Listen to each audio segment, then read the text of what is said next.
Welcome to Stacked Ed, everyone, where you can find the education you need for the job you want at a price you can afford. In this episode, we'll hear from Natasha Westland about what it's like to be a software developer and how she found her path from school to work. My name's Natasha Westland, and I'm a software engineer. We're given problems to solve by writing code, piecing it together, testing it out, and hopefully addressing a problem that somebody needs an answer to. So I personally write code which controls cameras and positions them in space to look at aircrafts in the sky. My typical day would start up where I would come to work and I would read my emails, and I have a sponsor that pays my company money to implement this project. And so I look to see whether or not I need to answer any questions to the sponsor. And then I will touch base with everybody on my team, and we have these things called scrums, which are 5-minute meetings where people get a chance to just say what they're going to work on that day and if they've had any problems. Once we all do that scrum, then we kind of go off to our offices, and I go to mine, and if I'm lucky, I get to write code, and if I'm unlucky, I get to write charts and sit in meetings and have telecons. Telecons.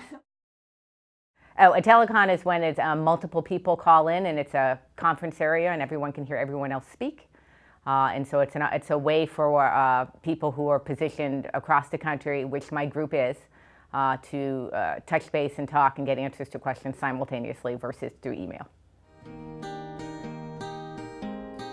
The most important skills to have in my job, I'm going to say, are the willingness to accept help from others, the willingness to ask for help when you need it, and a basic understanding of problem solving. When something's not working, what steps can you take to definitively rule out culprits and solve it versus just kind of masking the problem and moving on and being happy with that. If I were going to hire somebody, I'd want them to be a competent C++ programmer. And by competent, I mean they know how to diagnose issues, they know how to run a debugger. But if I was working on a project in which I needed to build up a team, I would be much more tolerant of someone who I could teach. I'm happy to teach somebody a programming language or how to debug a problem. So it depends a lot as to how quickly boots need to hit the ground when somebody joins the team as to what kind of hard skill sets that you're looking for. I firmly believe if you have a basic understanding of things, with a little bit of help and teaching, you can get exactly what you're looking for. In my particular field, I found that when I find someone fresh out of school, they haven't really been taught how to write code. It's very unusual for someone to come out of school and know how to write code.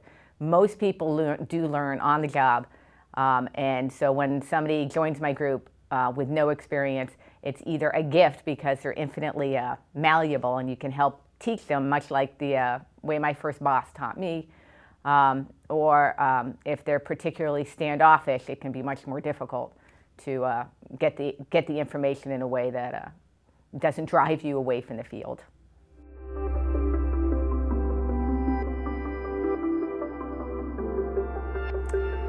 I wanted to be a lot of things. I wanted to be a vet. I wanted to be a tightrope walker in the circus. I wanted to be a singer. I wanted to be a dancer. And I wanted to be a mother. How did I decide I wanted to study computer science? Well, I didn't really. I got out of high school. I graduated high school a semester early, not because I was brilliant, but because I didn't like it. So I doubled up on my classes to get out. And when I got to school, I had to pick a major. You get a 1 semester kind of reprieve before you have to pick a major. And when I came to sort of the end of that time period, I took the course catalog of the university and threw it open on the bed and said, whatever this opens to will be what I studied. And it opened up to computer science, and I was always pretty good at math, and so I kind of ran with it. My studies didn't really prepare me for my first job out of school. I struggled a lot when I first got to school. The first 2 years, I didn't really have a lot of experience with these courses, and I was surrounded by these boys primarily who had been rebuilding their Radio Shack Tandy computers at the age of 11 because they wanted to, and I did not want to do that. So when I sat in my first course, I was just completely overwhelmed and had no idea what the professor was saying. I was fortunate enough to find a job working at a software company where a man there taught me how to write code and how to debug code and how to figure problems out, where previously I would just look at the paper, look at the code and have no idea what to do. Working with this man, he introduced me to a tool set which allowed me to do it. And then the mystery of how you write code was kind of removed. And I took what I learned from that job back to school, and I applied those techniques from the job on the projects at school, and it became a lot easier. So the best thing for me that prepared me for my job was a job. I babysat up until the point I was 15, and then I bagged groceries at a supermarket, Donnellan, for about 4 years. I had a 2-day stretch at Friendly's. I was not good at Friendly's. And then I worked at a pharmacy, and then I went off to school, and I scored an introductory software engineering job through connection with my father, who was working at a software company. And that's pretty much how my trajectory went. And once you had that first job, it was easier to get another one. My dad was a software engineer, and I love my dad, and I'm sure that had a tremendous influence in my decision on my career path. We actually had the opportunity to work together once, and it was awesome. And I think it's probably fairly likely that if he weren't in software engineering as well, he was a mathematician, that I may have drifted more towards writing. I used to like English a lot, and I used to like writing a lot. So I think my dad definitely had a big influence on my career path.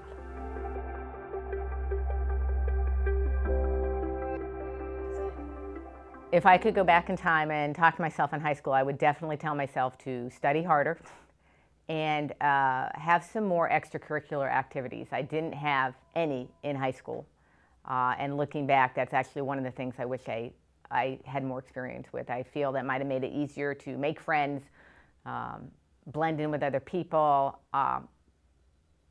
do more with my time versus kind of farting around, which I did quite a lot of in high school. Are you obsessed with writing code? Can you work well with others to solve technical problems? Then being a software developer could be for you. Check out more resources to help you explore on StackDead.com and start planning for a great job and a great life.